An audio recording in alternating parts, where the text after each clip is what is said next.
একটি দিন যেদিন সৃষ্টি শুরু হয়েছে, যেদিন জান্নাতের ইতিহাস লেখা হয়েছে, আর যেদিন কিয়ামত সংঘটিত হবে। আসসালামু আলাইকুম রাহমাতুল্লাহ।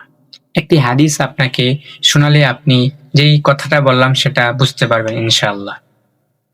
রাসূল সাল্লাল্লাহু আলাইহি ওয়াসাল্লাম বলেছেন, সূর্য যে দিনগুলোতে উদিত হয়েছে তার মধ্যে সর্বোত্তম দিন হলো জুমার দিন। এই দিনেই আদম আলাইহিসসালাতু ওয়াসসালাম সৃষ্টি হয়েছেন। এই দিনেই তাকে জান্নাতে প্রবেশ করানো হয়েছিল। আবার একই দিনে তাকে জান্নাত থেকে বের করা হয়েছে।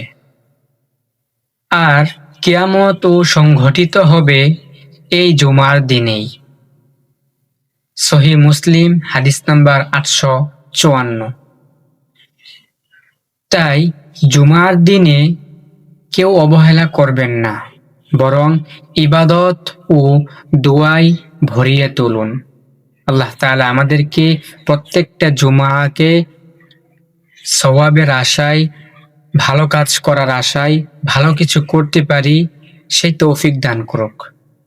ভিডিওটা যদি ভালো লাগে লাইক, কমেন্ট, শেয়ার করে আমাদের পাশেই থাকবেন।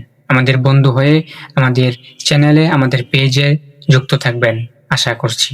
দেখা হবে পরবর্তী কোনো ভিডিওতে। আসসালামু আলাইকুম রাহমাতুল্লাহ।